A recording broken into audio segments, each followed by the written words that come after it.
This is just a no-brainer. I was just, you know. What? You like Bezos, right? Yeah, yeah, fuck him. And we know they stacked the deck, but the solution isn't complicated. If it doesn't involve cannibalism or Right? like a 60% tax rate on the rich. Right? None of this was an accident. It's engineered. We know all that. Should we just get to the solution? Yeah, just do the solution. Without fixing inequality, things could get dark. It's totally fixable. The problem is that to fix it means we have to take on the people who run the system. Yep. Yeah, for instance, the 19th century robber barons who crafted monopolies of their industries, often at the expense of workers, got hit with antitrust enforcement, he said. That resulted in major firms being broken up.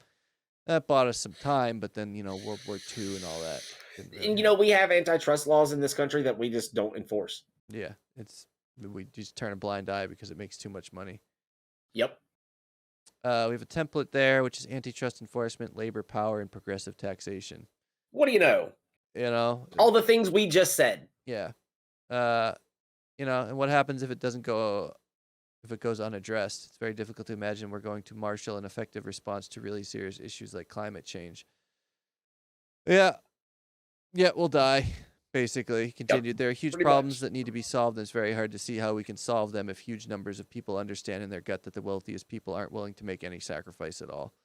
And see, the thing is, man, one of the biggest problems I have is that if you look back at the history of our country, the pioneers of industry, the people who built a lot of the original infrastructure in this company were the wealthy Yeah.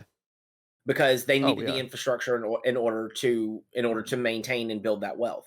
Yep. At some point, in the 80s with Reagan, we decided to stop doing that, and now we foot the bill for more infrastructure. They just use it and fuck us on taxes.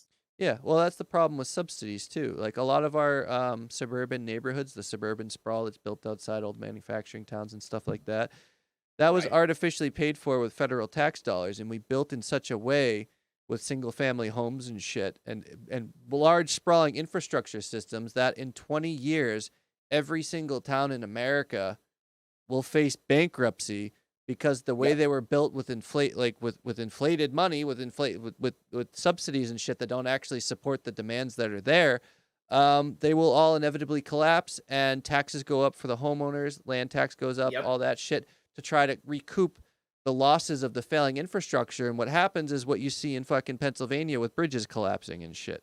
Yep. Or It's inevitable. you get what's happening all over the country right now that people don't realize is that okay, the millennials probably will never be able to afford their own home. You have a lot of companies that come in and buy houses up and then turn around and rent them out, but they jack the prices up. Yep. So literally they have priced home ownership so far out of the millennial range because wages haven't risen that we are probably going to be forced to rent for the rest of our lives. Yeah. And we're also letting in foreign investors, Yep. which really fucks shit up because they're not responsible. No, some foreign investment is okay, but it just any and all is not because then you have no maintenance. No maintenance.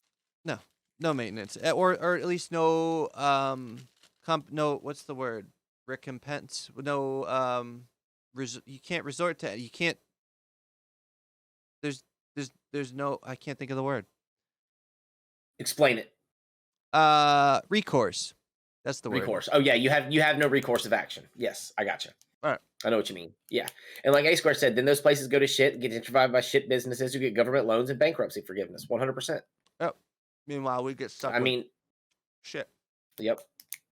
And the same thing that happened with the banks back in fucking the mid 2000s before it hit 2010 when we had that economic downturn is the same thing that fucking happened during COVID. We propped up the airline industry, we propped up the service industry, we propped up all these fucking industries, and the deal was that they hire their people, they keep them on the payroll, or that they hire people to fill positions at good wages, and they said, "Oh, we're trying to hire but no one wants to come work for us." So they still Right. got the money and fucking did what they wanted to with it.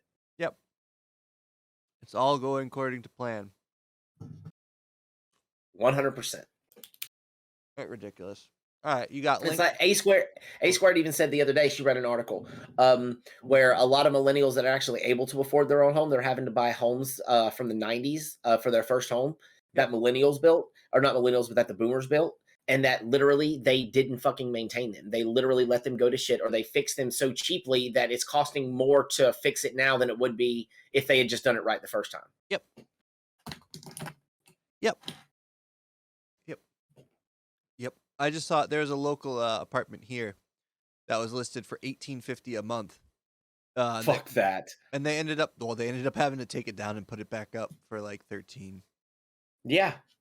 It took like a week of them realizing that, like, yeah, no one's gonna rent that for this. No, not for $18.50. And I'm gonna tell you right now, if we pay $1,200 or $1,250 for the house we live in now. Yeah, it's a 3-bedroom, 2-bath. Yeah, if I'm paying $18.50, I'm gonna move back to New York City.